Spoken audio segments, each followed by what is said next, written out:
Creating great products isn't just about product managers and their day-to-day interactions with developers.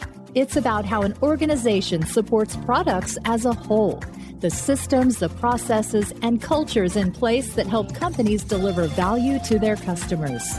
With the help of some boundary-pushing guests and inspiration from your most pressing product questions, we'll dive into this system from every angle and help you think like a great product leader.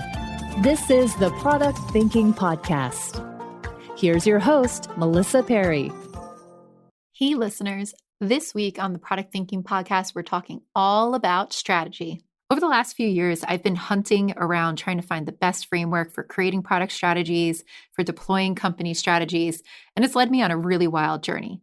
I get this question most often. How do I create a great product strategy? What does a strategy even look like? How can I get my leaders to create a strategy? Which makes you really think, what is everybody doing wrong when it comes to strategy? How did we get into this position where there's so much confusion about what that really is? So today, I wanted to invite my friend Barry O'Reilly onto the podcast to talk about all things strategy. Barry's been a friend of mine for the past few years, and he's the person I turn to when I try to figure out, am I on the right track with these frameworks for strategy? Am I explaining this correctly? And am I crazy for thinking this way? So he's a great person to learn from. Barry is a business advisor, entrepreneur, and author who has pioneered the intersection of business model innovation, product development, organizational design, and culture transformation. And he wrote 2 essential books if you are trying to understand strategy or be a leader in technology. He wrote Unlearned, Let Go of Past Success to Achieve Extraordinary Results, and The Lean Enterprise, How High Performance Organizations Innovate at Scale. Those are 2 books I swear by and ones that I recommend to everybody I work with. So I'm excited for you to learn directly from Barry today and listen in on our conversation about strategy and why so many people get it wrong. Welcome, Barry. Thanks so much for being on the show. I'm delighted to be here. Yeah, it's always fun hanging out and debating ideas. So it's going to look forward to doing this. Yeah, and I think we talk about this topic that I want to get into today a lot, which is strategy. And I love your thoughts on strategy, and that's why I'm very excited to have you on the show. So first, to kick it off, I want to run a question by you that I got through our Dear Melissa website. So this question, Dear Melissa, I'm in a company where strategy is just a word that gets thrown around. Honestly, I don't even know what strategy means these days. Our CEO says that the strategy is our vision. The team thinks it's a list of features. There doesn't seem to be a clear path for us to achieve our goals. Heck, I'm not even sure we have goals. I'm confused. What is strategy and how do we do it well? And Barry, I think this is a question I get a lot, and you probably get a lot too, right? What is strategy? What is this concept of strategy? So I'm curious, how do you define strategy? Yeah, so definitely my favorite book that I've read on strategy is Good Strategy, Bad Strategy. By far and away, I think it compares and contrasts what good looks like and what bad looks like, which is always helpful when people are trying to understand things. But Rumpel's description of that is strategy is designed to tackle a very specific challenge. So you need to have a challenge that needs to be overcome and then design a path about how you will do that.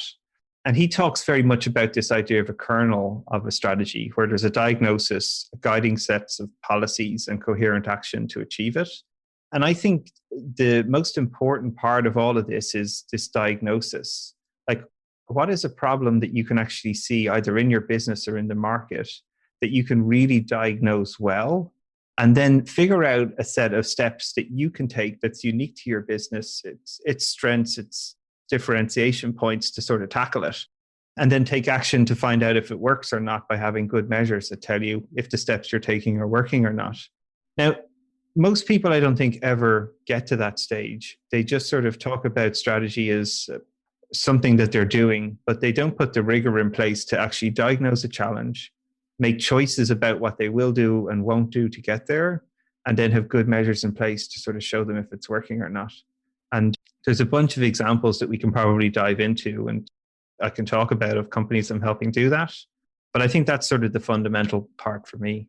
Yeah, I agree. I love what you said too about, strategy is really tackling a challenge. And I think that goes back to how I first started learning about strategy as well through Toyota Kata. And then how do we really outline, what is our vision? What is the challenge we're trying to tackle? Is that problem? And then what do we do to get there? How do we run a series of small experiments to build our way up to tackling that challenge and overcoming it and reaching our goals? And you're right. I don't see a lot of people really approach strategy that way. And I think it's interesting. I see this common thread with a lot of companies that I work with. And I wonder if you see it too. I work with a ton of growth stage companies, right? They have been scaling really, really fast. And what happens is they start off, they find some product market fit, and then they build. And their strategy is working. They're going gangbusters, right? Like they're getting to $20 million and $30 million ARR, and all within the matter of like 2 to 3 years. And then all of a sudden they hit this wall where things aren't working anymore. And that's usually where, I've come in before and I said, well, you need a strategy. But the leadership team goes, no, but what we've been doing has been working, right? Like we just spent 3 years building all of this stuff and we're going to just keep doing it that way and it should be fine. And it's interesting. You have to really, I feel like, pull them back and try to convince them that they need a strategy here. And that's what's going to unlock future growth. Have you ever seen those issues before? Yeah, well, I think one example that's top of mind for me and many people at the moment is I've been working with 18F, who are the government digital services for the United States government. And 18F have a really sort of interesting and colorful sort of history. They were born out of the sort of catastrophe of healthcare.gov, which was, some people say, potentially the most expensive failure of a product of all time, where we tried to create a platform where people could access healthcare in the US. And it was a classic build where they outsourced all the development to 25 different suppliers. Everybody had a fixed roadmap that they were working on, all executing independently of one another, really all waiting for someone to say that they weren't going to deliver on time. Nobody did. Nobody blinked. The site launched and was an absolute catastrophic failure. And on the back of that, that sort of actually a strategy to even build software, which was big build, big roadmaps, fixed dates, on time, on budget, on scope, all output-based sort of supplier stuff. A small group of people who were working in technology companies left those companies and were commandeered by the CTO of the US government to actually start building and trying to get the site standing up.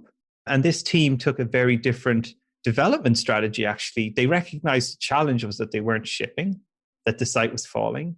So the choice that they made is, instead of trying to fix everything, they were going to fix just small little components that were important to start shipping and releasing and getting some people, a very small group of people, actually onboarded onto the platform and getting things working end to end, right? So that's even just an example of a different development strategy. Rather than think big, build big roadmaps, they chose to actually think big about what they want to build, but start small and ship smaller increments to smaller sets of customers and then build out the product. Right? That's a good example of different choices, right? Strategy is choices. You can build big or you can ship small to smaller teams and grow, right? So they started from that. And 18F then literally became this sort of very unique culture inside government services, where you had this very small group of people who were almost agitators, innovators, going into these different departments in the government and sort of shaking things up, high energy, cross-functional teams, thinking about just showing different ways of working, and sort of roll forward 5 years and they're hitting this wall that you've sort of described. They've sort of been through most of the agencies. They've applied this sort of, get something started. But now agencies are saying, well, that's great that we're started, but we actually need long-term growth. We actually need to institute these capabilities into our company. We need to upskill our people.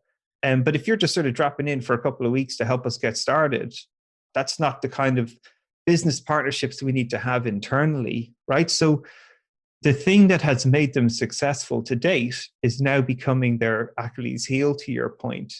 And that's a hard moment for many leaders to admit to, right? I think, to your point, when you see this in high growth stage startups, everybody's partying when the metrics are going the way that you want, if you have even metrics. in place to tell you if what you're doing is working. It's just when you hit the plateaus or things start to go off a little bit, or it doesn't feel as vibrant and people are sort of looking around at each other, I think it takes great leadership to own that what you're doing is not working, or start asking yourself, how you're executing. Have you really made some deliberate choices and defined success measures to tell you if those choices are working? I think when you really interrogate a lot of companies, and I'm sure you've tons of examples from the growth stage companies you work with too, I don't think that discipline's there in many companies. It's easy to ride the wave when things are growing. It hides the suboptimal. It hides the poor discipline that's in place. It hides that there actually is really a vision. It's just many companies often, I think, get lucky, good timing. They're just the right place at the right time, and your product explodes. But if you're not controlling that growth or aware of how it's happening, or we deliberately made those choices, I think people sort of get stuck. But what about yourself? Like, what are some of the signals that you see in that space? Yeah, I have seen a lot of companies in a similar position. I do agree. I feel like sometimes it starts with a little bit of luck, maybe a good single product strategy and a little bit of luck to get it going in the right direction. And then usually you just kind of tap it out, or you grew too big for what you can actually handle, right? You tackled one market, but you never thought about what's the next market? What's the next problem that we can actually solve? How do we expand from there? And I think it's really interesting, especially for companies that take VC money too, because they have, expectations that if you're at 20 million, you'll get to 150 within 3 years. But a lot of companies don't plan for that when they start off at, 2 million or 0. So I think it's interesting. And I see this problem a lot where we're just not measuring success based on anything more than, oh, we made a bunch of money last year. And one of the things that I've been doing over the last couple of years when I worked very closely with companies is diving in and looking at this data and trying to figure out, are we well balanced? Are we investing in the right product areas? Are we spending too much money? And also, who are we spending it on with companies as well? And you see a big thing too when companies don't have a very clear strategy for how they're going to reach things, that sometimes a lot of that money is coming from like one client. And it was like, okay, we're going to build this thing. We'll find one partner. And then they stay with that partner for years. And that partner or that company becomes, 90% of their revenue. And they start demanding more and more things. But there's no clear strategy about how do we take this product and how do we evolve it, that they start relying on that company and they just build whatever they want. And that doesn't necessarily mean that it goes for everybody, right? Like it doesn't necessarily mean it's going to work for everybody across the board. So that lack of vision, right? Like that lack of focus of, where do we go from here or what's next without thinking about that up front. It's really easy to get yourself into a situation where you just build and build and build for whoever's yelling the loudest. Yeah. So I think I see this a huge amount, right? And one of the examples I can pull a little bit from 18F as well, right? This is all good thing about working with government services is all the information is available to the US general public, right? You can even go and look at the Zoom meeting that we had as a leadership team because it's transparent public information. It's awesome, right? But I'll give you an example of one of the things that worked for them, and then it is a question of a choice they have to make now. So when you're working in government services, there's a huge value put on understanding the domain, right? So if you're working with immigration or judiciary, or these people have spent 20, 30 years in a very complex domain. So they value people that understand the domain, that can ramp up quickly and sort of get to the heart of some of these challenging issues. So one of the strategies that 18F developed was that they would have this notion of portfolios where they were very specific people with great expertise in a specific domain that could work really well, right? So when a judiciary called, there was people who had great expertise in that domain and they could ramp up quickly and deliver, right? Now, at some point, you have a certain amount of people in your company and you can only have a certain amount of domain experts, which also limits the amount of companies or agencies that you could potentially work with, like customers that you could have. Right, so you're trading off here.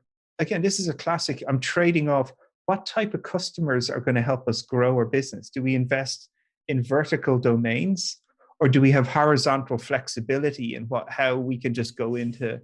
This is strategy, making a choice about why you might go with domain expertise versus why you would have more flexible people, because you can offer different services to a broader set of customers, or really specific customer services to a very smaller market. That is a strategy, right? And you have to make a choice, because one choice is going to upset other people. These are the signals that I think how you start knowing you have a good strategy. And then when you make this choice, you have to define outcomes to say, is this choice working as we expect?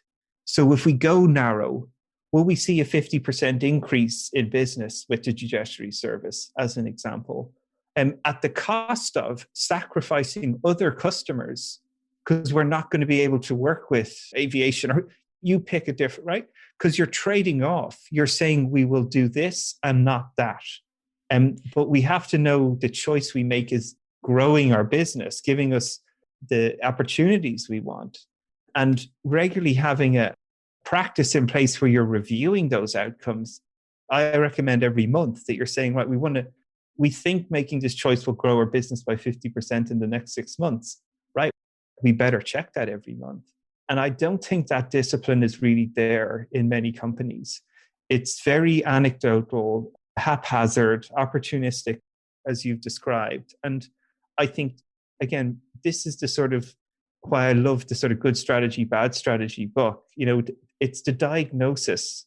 Like when you're sick, a great diagnosis means that you'll come up with a great way to solve the problem, and you have to be specific about that problem. 18F recognized that deep domain expertise was a diagnosis that they made, that they needed to differentiate themselves from. It's a competitive marketplace for, offering services to the government. What's going to differentiate you? What's the skills you have that think that you can win in that space as opposed to your competitors? And I think that's when you start to correlate these sort of choices based on your strength, your positioning, your insight, that your ability to execute. That's how you win. But you have to have the sort of mechanisms in place. Yeah. One of the things that just stood out to me that while you were talking, right, is that in order to make those choices, you also have to say no to things, is what you're alluding to, right? So sometimes you're going to have to say, no, we're going to forego money over here, which might be easier to get for our long-term strategy. It's got to be a hard decision, right? Like, how do you make that decision easier? Where do you see people struggle with that? Well, this is why I think good strategy means you're saying no. Because if you're not saying no, there is no strategy. And that's another signal, right? Like if every customer that comes to your business you're saying yes to, you do not have a strategy. I'm sorry. It's the biggest lie in the world. I've learned this both in my own business and businesses that I work with, right? Like if you're not very specific about who you think the future of your company is, who are the customers that are going to help you grow in the way that you want to grow, you've no hope. You're just going to take everybody. Or what happens is the example that you just described earlier, where companies get trapped or wedded to like one or two big customers who then basically end up owning them, owning their roadmap, because we've got to keep Global Corp happy. 70% of our revenue comes through that. So our strategy is keep Global Corp happy. It's not to own your product roadmap. It's just to be an outsourcing department for some of these massive organizations, right? And I think that's where you've got to own where you want to go and recognize, that you're going to have to say no to customers to actually grow the business that you want to grow. And I think so many people are afraid of that. They're afraid to commit to saying no, that no, you're not the right customer, and I empathize because I've been in that position in my own business, right? Like company comes along that they're offering this sort of, can you do this sort of work with us? It might be financially very exciting, but I know they're not aligned to my values. I know that I want to experiment, to test, that things we're going to try are not going to work, but they want guaranteed results and everything delivered on time on a specific 3-year sort of roadmap. That's not my customer. Sorry, goodbye. I don't care how much money you're going to wave at me. You're not going to help me grow my business the way I want. And, it's taken me time to have confidence to say that to people, but that's what good product business vision is about. Like, here's where we're trying to go. We'll go there faster with the people who have the same values, beliefs as us, rather than trying to shoehorn these sort of financially shiny set of customers in. And I'd say for listeners, that's another great question. When's the last time you said no to a customer? Great question. Because it wasn't aligned to what you were trying to do in your strategy, how the choices you've made, how you want to try and grow your product. And yeah, because anytime I hear like, who's your customer? Everybody, warning signal. When's the last time you said no to a customer? Never, warning signal, right? How do you know that the choices that you made in the last month are actually performing as you expect? We're making more money, warning signal. Literally, like, these are the things to start asking yourself, I think, to help you out, think, do we have some robust strategy? Like, what are we saying no to? What could we do? What should we do? And what are we doing? All different questions, but definitely the things I start asking when I'm showing up with some companies. Yep. I think those are great questions. I get this question a lot from other people too, where they say, I'm in this organization, their leadership didn't put the strategy together at the top. And now I've got to figure out how to get people to start thinking about a strategy or actually like just evaluate what I'm working on. Is the thing that I'm working on even worth it? And that's usually my advice for where to start. I think a lot of people come in and say, hey, I'm going to shake up everything in our organization. I could be a product manager on one of 40 teams and I want to change everything. I want to shake up the organization. And having been that person before, I can tell you it doesn't work that easily. So my advice for people to just start a conversation about whether we have strategy or not without blowing everything up and going to management and being like, you're all wrong, you're doing this wrong, you're not doing the right thing, is just ask them, okay, when I ship this, what do we expect to happen? Right? Like when I ship my feature, what do you expect to happen? And a lot of times people just don't know. And that shows me that there is no framework, right? There is no strategy framework whatsoever. There's no success metrics. There's no goals really written down because we're just building and building and building. And we're in the build trap, right? We're not actually thinking through it. So I like that. I love that series of questions, right? If you ask yourself, are we saying no to things? Are we saying no to things that might be financially awesome for us, but it's not aligned with our vision? Are we actually saying when we ship this, we know what's going to happen or we expect something to happen? To me, those are all like signs of having a strategy. And if you can't answer those questions, or if you're not actually putting those down, it's telling me that you don't have a strategy. Right on. Cool. So now that we've talked about how do we know if you have a strategy or not, right? Or what are signs that you don't have a strategy? What does a good strategy actually look like? Do you have an example of one? Like I hear a lot of people go, I've actually had a company say this to me not too long ago, maybe 3 months ago. I said, what is your strategy? And they said, to make more money. I'm like, great. We all want that. Like, how does that differentiate you from anybody? Right? Make more money. Cool. So if that's not a good strategy, yeah, I guarantee you that is a lot of people's strategy. What does a good strategy look like, right? How do you put it together? Where do you start? And what's a good strategy? Yeah. So let's just start off with like, what's a bad strategy, right? And the short answer is like fluff. If you read it, a strategy says, be the most best company in the world with the happiest customers in the world, blah, blah, blah, blah, blah, blah, blah. Rubbish. Okay. If there's nothing there that you say is unique or different to what you're trying to do, that's rubbish. I think also people mistake outcomes as actually a strategy. Like make more money is not a strategy. Go and win the game is not a strategy. Win by 2 goals, not a strategy. It's a good place to start from working backwards from a strategy, but just win or be better or make more money is not a strategy, right? But it's a good place to start maybe a diagnosis to say, well, if we need to grow our company by 25%, how might we do that? Now we can start asking how. Well, what could we do? We could go to new markets. We could focus actually on a very specific type of customer. We could stop just being a feature factory. So these are all choices that you start to lay out, right? And what's the pros and cons of these choices? Like, should we go to a new market? Well, do we have any skills in that market? And do we understand how to set up businesses? in a different country, the legal implications, the hiring implications. Should we actually double down on a very specific market segment? What are we seeing from our data? Is there a specific type of customer who we really understand well, that's easy for us to serve, that we can do things that is hard for other people to copy? Let's ask those questions, right? And this is where you start formulating these ideas of making these diagnoses. So it's good to have the objective maybe to start from, but that might just tell you whatever choice you make, has it worked? So that's why I always keep working back to start making some of these decisions, these trade-offs about how you're going to try and get there.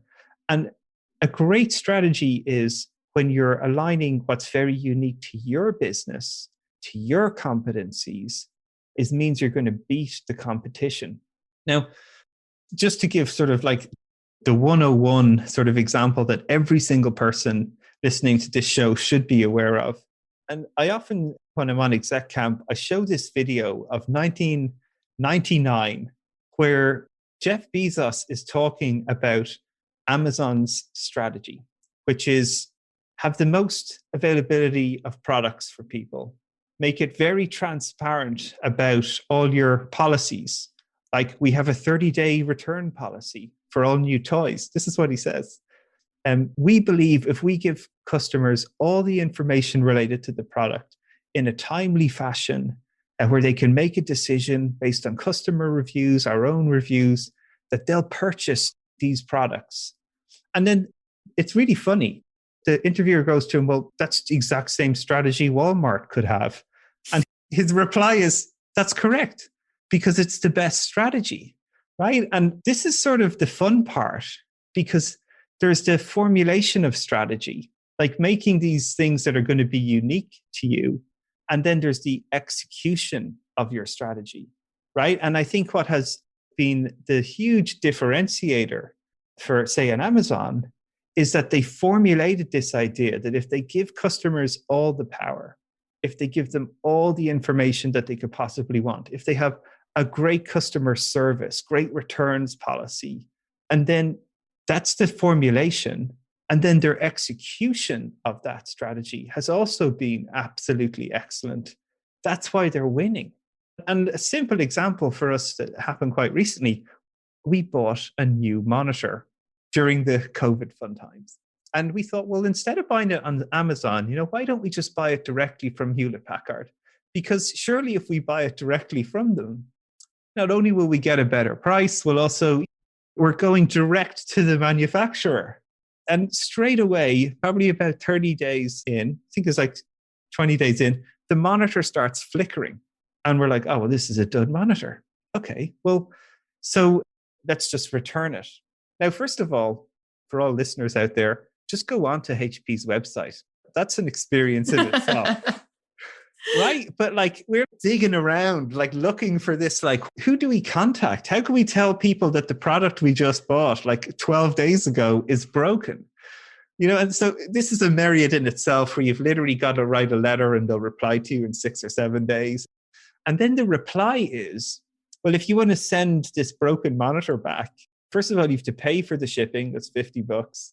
Or you can drop it off at this warehouse that's 25 miles away. You're making me so anxious just listening to this. Right. But it's sort of you're laughing because, and me too, because this is the difference between great, a truly customer-centric strategy and an execution of that. Because with Amazon, if that had happened, I literally was I go to the website, click a button, thing's broken, drop it to the nearest UPS, which is often less than a mile away. I can walk there with the thing. I can have my money back straight away. I can have a new thing shipped out to me, right? This is sort of the worlds of contrast that we're in. I try to shy away from just sharing Amazon examples, but I just think it's such a... They're good. Instant, it crystallizes the difference between how these businesses are operating. When you hear what customer centricity or be the most customer centric business in the world means as a vision, but it comes to life. I actually don't know what HP's mission statement is. We should look it up for fun. Maybe it's like, make sure people have to drive 20 miles to drop back our products and pay to return them. They are living their values if that's their mission statement for sure. It would be very in line with their mission for what they're making you do. That's insane. And it's funny. Yeah, you're right. Like I'm laughing because I would never want to buy from anybody who does that. And it seems like such a simple thing, right? Just free returns. Like it seems like that should be table stakes. Yet a lot of people haven't caught up to Amazon yet. And right. And that's still why they win in so many cases. I think it's also funny. I have so many clients who are banks and larger enterprises, and they always get so upset when I use Amazon as an example, because they're like, oh, well, we don't have the same capabilities as Amazon. Like we can't do it that way. And you know what? You could do it that way if you really focused, right? Like if leadership came together and said, we truly want to be customer centric, and you think of all the strategies that you could do to do that, and you put them first, I believe everybody could operate that way. I just think it's a matter of, discomfort sometimes from changing the way that we've always done things, right? And I think that's one of the biggest downfalls for companies is that they're afraid to change. Well, right on. Did you know I have a course for product managers that you could take? It's called Product Institute. Over the past 7 years, I've been working with individuals, teams, and companies to upskill their product chops through my fully online school. We have an ever-growing list of courses to help you work through your current product dilemma. Visit productinstitute.com and learn to think like a great product manager. Use code THINKING to save $200 at checkout on our premier course, Product Management Foundations. Again, I think it comes to this, make choices. It's easy to push back and go, oh, that's Amazon. Oh, we're highly regulated. I can give you tons of examples of companies that I work with in highly regulated industries. 18F. 18F, right? Spot on, right? And this is a company of a couple of hundred people. They have finite resources, right? So they have to make choices about how to deploy those people. Where can they win versus going up against, because they don't want to compete on price. You can imagine the big consultancies just undercut. But that's not what they believe in. They want to build quality. You make choices. Maybe we stick with what our price is, but we're going to have very specific domain expertise in these 4 segments. Maybe we're going to offer a very specific service or program that nobody else can offer to help you be successful. It's choices. Amazon made the choice to have a 30-day return policy that they extended over time. And I think most people are just afraid to make choices. And when they make choices, they don't put the mechanisms in place to know if that is a good decision that's working or not, and back out the choice that they made. And this is why, these questions of like, what is the outcome we're aiming for? What could we do? What should we do? What will we do? We've picked what we are going to do. How will we know that decision is working well in 30 days, 60 days, 90 days? Let's write those things down. So then as you start to execute on that choice, the feedback mechanisms are in place to tell you, is it working or not? Is it growing us in the way we want it to? Is it simplifying the way we want to work? Is it getting us more focused on these customers? Just those basic sort of what I would call like hygiene factors in a way, they're just not in place for so many companies, or they don't know those behaviors, right? They just know, have an idea, build a 3-year plan, execute 3-year plan. Did we deliver on time? All right, now let's ask if anyone's using the thing. That is not going to help you iterate, understand what works and what doesn't. Good strategy will evolve. It's an hypothesis. You have to exercise that choice to see if it's a good one or not. So you need the mechanisms in place to tell you if it's working or not, to stop it, to change it.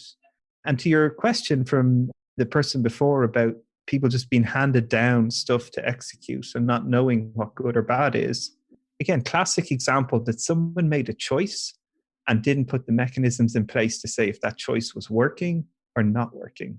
It was just executed. And that is just setting yourself up to the bill trap, as you described so well in your book. Yeah, I think what you're getting at too really comes back to an issue that I see too with where people misunderstand strategy. We're talking a lot about strategy creation and strategy deployment. So they're two different things, right? You create the strategy and then you deploy it, and then you make sure that it's actually working and you revisit it and iterate it. When I see a lot of people set strategy, or a lot of leadership teams set strategy, they like lock themselves in a room for a week in November. And then they come out and they're like, cool, we solved all the problems in the world. This is what we're going to do next year. And then they just roll it out and they never go back and revisit it. So my question for you is, how do you set, like, what are the motions that you should be going through in a company to set the strategy, to deploy the strategy, and then come back and actually look at it? Like, what do you suggest people do to get started there? Yeah, that's a great question. So all of these things should be living. There's no two ways about it, right? And it's good to have a cadence to like look at what you're trying to achieve for the year. Like I always sort of say, have a 3-year idea, have a 1-year idea, 6 months, and like 3 months, right? Like think about what you're trying to achieve over those various different time horizons. I think is very important, and review like on a monthly basis. That's where I get them, like, that's just your mechanism. Just like, let's check what we're doing. Strategy formulation is hard, right? Because it's this notion again of good strategy, bad strategy, the diagnosis. Diagnoses are hard to like really understand what is a problem that's out there that is not solved, or not solved well, or that you can solve better than somebody else. That's hard, right? Like you go to the doctor, it takes them a while sometimes to diagnose you. It's just not an easy thing. There's rigor that needs to be done. And this is when these tactics like looking externally to what the market is doing, market insights you can gather internally, how your business is performing, what capabilities do you have, what's unique about what you're doing, customer insight demand, what are they asking for? You're going to have opposite information. You're going to have the market saying that, oh, we need to have AI everything. And then internally you're like, well, I don't have anybody who can do that.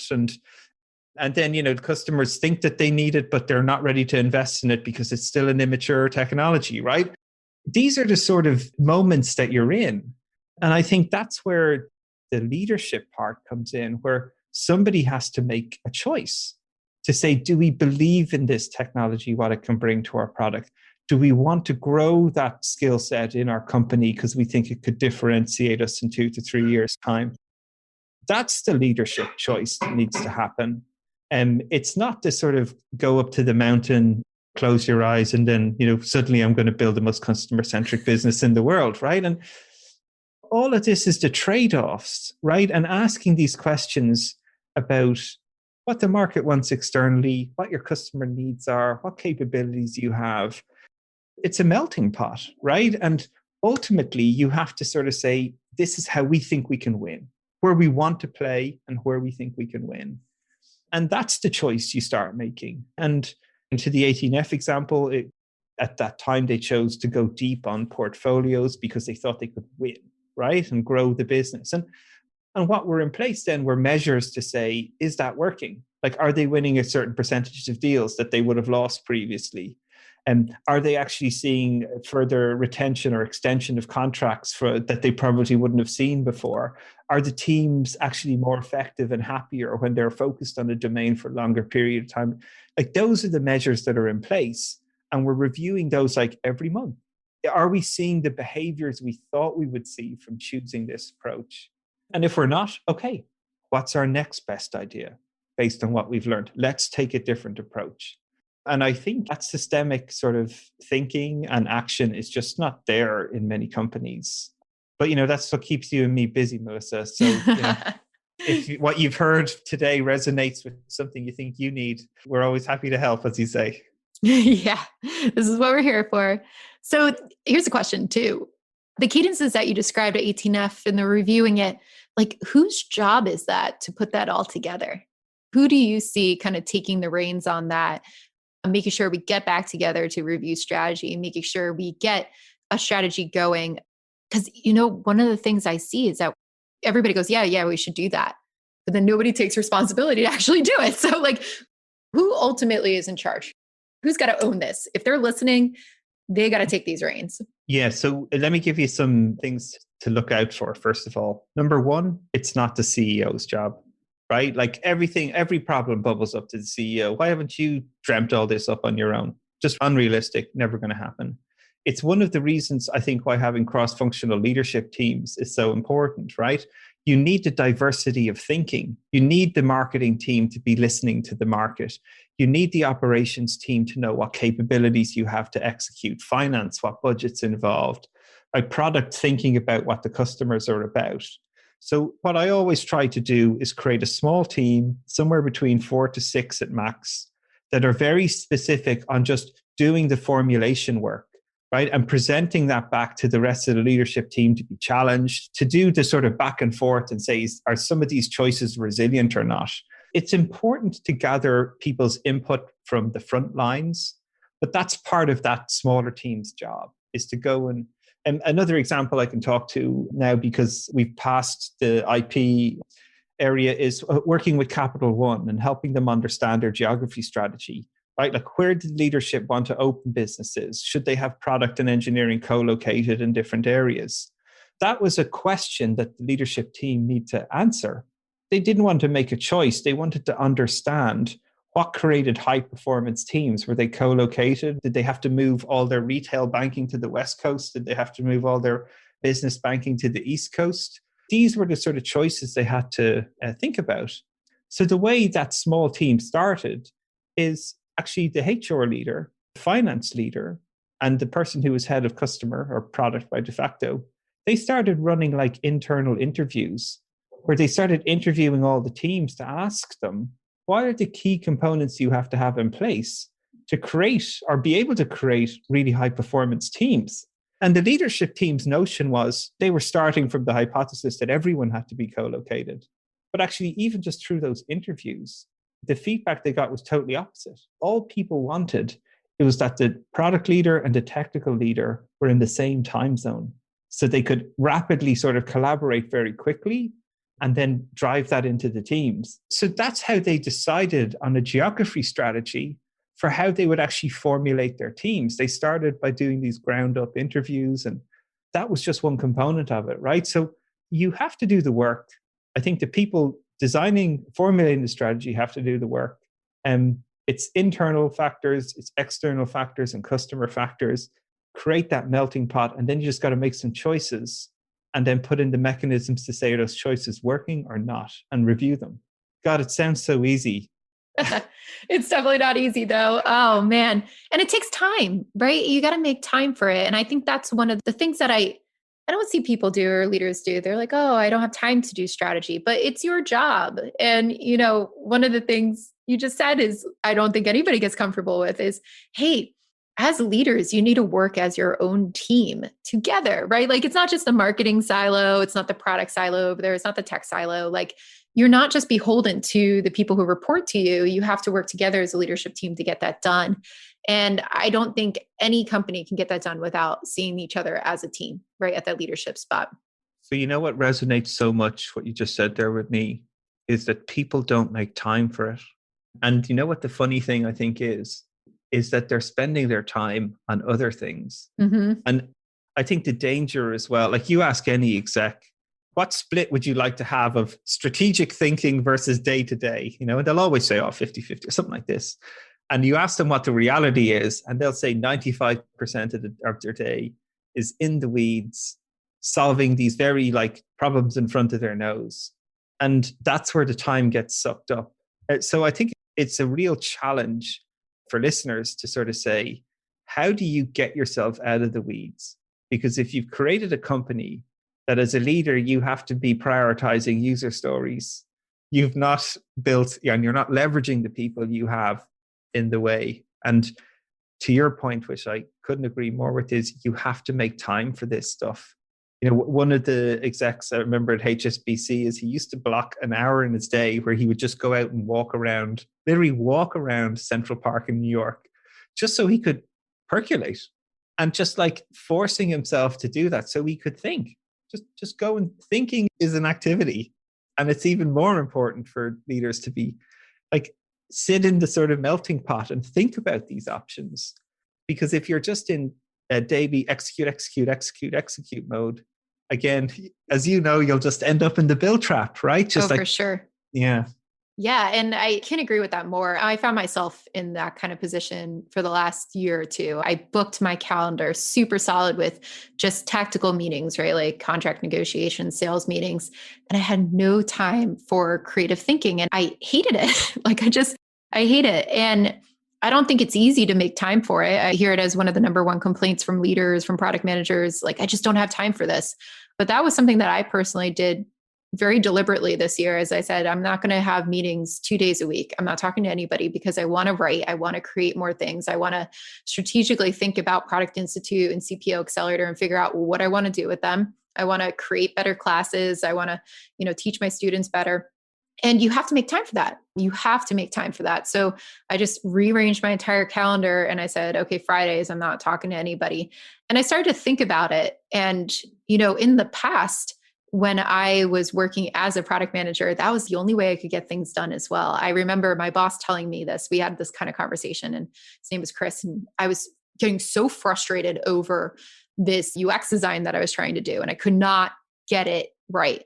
And he asked me, we had a one-on-one. He was like, how's it going? I was like, I'm so frustrated. I've been looking at this thing for 10 hours. I can't figure it out. And he's like, go home. I was like, what do you mean go home? It's like 1:00 in the afternoon. He's like, go home. Awesome. And he's like, get out, go like walk, go do something. He's like, you're just killing yourself. And he's like, product management is a creative atmosphere. It's a creative skill, and especially design. And you need to go give yourself a brain break and it will come to you. And I did. I went home, I binge watched TV, I took a walk, I ate, I exercised, I did things, I came back the next day and I fixed it. I did exactly what it needed to do. And he was so right about that. And I feel like I lose sight of that. And I see other people lose sight of that all the time. And when I started making space as like a regular product manager, I would put like dummy meetings on my calendar just to block it, right? Like I was like, oh, this is a meeting with the CEO, and the CEO like sat behind me and everybody could see we're not meeting. But like, it's, I just like protected that space and I did whatever I had to. And I felt like that was the times I was most successful. Those were the times I could actually be more strategic. And I think you have to ruthlessly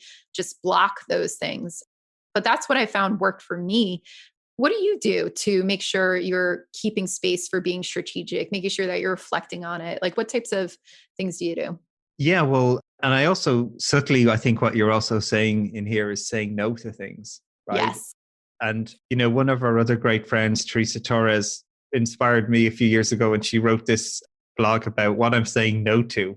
And that was another great sort of forcing function for me to sort of start thinking about that too as well.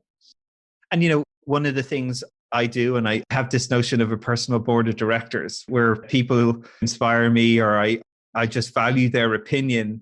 I just sort of share them, what I'm working on or my strategy. And you're someone who is in that sort of circle for me, right? And so I share this like letter that I sort of write to myself of, things I tried last year, what worked, what didn't, where I'm spending my time, what I want to do less of, more of. And, like I've learned over time the things that I enjoy and give me energy. And I think you and I have talked about this mythical sort of energy metric, like how much energy do I get from doing this activity, which I think is a really great sort of sensing mechanism. And for me, again, I learned that what I enjoy the most is working with leadership teams as they try to find new ways to grow their business, products, ways of working. Love that. Love doing programs where we're building new products. Love doing advisory work on startups. And don't love doing actual public workshops. I find they don't give me a massive energy, right? And I've definitely found speaking during this pandemic, like doing talks virtually. I love doing them in person because there's a rapport, there's energy, but it's also like not how I plan to grow my business through speaking. That's not what I'm going to do, right? So I say no to things all the time. Like people ask, hey, we come speak at this event. I'm like, no, sorry, that's not what I'm focused on right now. And, people sometimes are shocked when they say, hey, will you come on this webinar? Will you be on this show or whatever? And I say no. And they're like, why? This is free marketing, Barry. And I'm like, well, no, it's time, and where I'm investing my time is in doing this consulting work or running these programs. And that's my strategy for how I want to not only grow my business, but enjoy my business. And it's not that I don't like the people or I don't want to do the opportunity. It's very humbling to be invited sometimes to things, but it's just not the path I'm going. And that's saying no. I try to be open with people about that. I try to write a letter similar to Teresa wrote about it. But again, that's the choices we have to make. And it's giving me more energy. I'm more excited and thrown into the work I do. And I have more time to go, just as you say, this creative pursuit that we have of entrepreneurism and product thinking is you need time to just think about stuff. It's not all just execution, and it's taken me sort of 5 years to figure that out. And I still have loads more to figure out, but that's currently where my head is at with all of this. So yeah, I love that concept of, having a personal board of directors, really holding yourself accountable to these metrics, saying no. Works for a strategy for a company. It works for a strategy for yourself. I think companies need to find energy the same way that we need to find energy as people, right? And their energy might be making more money or growing or something like that, but it's those metrics that you hold yourself accountable to and those outcomes that you want to reach. So for us, right, our outcomes are, I get excited about the work I do every day. And for companies, those outcomes could be, making more money or hitting different goals or reaching more people, whatever they want to make it. So I think the key lessons there that I'm hearing from you is really figure out what your strategy should be. And that strategy should be something that's defined and not just generic. It's something that you can say no to. It's not, you're just saying yes to everything. Making sure that everybody understands it, taking the time to put that together, and then really figuring out what those success metrics are, going back and seeing if we hit them. And if not, figure out what we got to do next and really, really find out what is our right path. So if anyone's interested, I recently just did a live stream with Gibson Biddle, who used to run product for Netflix, where we sort of did this much like you and I are doing right now, sort of in the open. So if you want to see what that looks like, check it out on my YouTube channel. But awesome, as ever, speaking with you today, Melissa. Always so much fun. I always leave with so much energy. So thank you very much for inviting me to share some stories with you and your audience. It's awesome. Thanks for being on the show, Barry. I really appreciate it.